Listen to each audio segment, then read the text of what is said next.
தேனியில் பழமை வாய்ந்த அருள்மிகு முத்துமாரியம்மன் திருக்கோயிலில் தேய்பிறை அஷ்டமியை முன்னிட்டு காலபைரவருக்கு சிறப்பு அபிஷேக அலங்கார ஆராதனை நடைபெற்றது.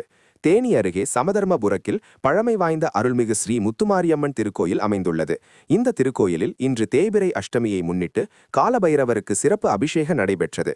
முன்னதாக தனி சன்னதியில் அருள்பாலிக்கும் ஸ்ரீ ஸ்வர்ணாகர்ஷ்ண பைரவருக்கு பால், தயிர், சந்தனம், தேன், மஞ்சள், இளநீர், விபூதி உள்ளிட்ட பலவித திரவியங்கள் கொண்டு சிறப்பாக அபிஷேகம் நடைபெற்று அதனைத் தொடர்ந்து ஸ்வர்ணாகர்ஷ்ண பைரவருக்கு வண்ணமலர் மாலைகளால் சிறப்பாக அலங்கரிக்கப்பட்டு தூபம் காட்டப்பட்டு சோடச உபச்சாரம் நடத்தி மகா தீபாராதனை, நட்சத்திர தீபாராதனை மற்றும் பஞ்ச கற்பூர ஆரத்தியுடன் தீபாராதனை காட்டப்பட்டது.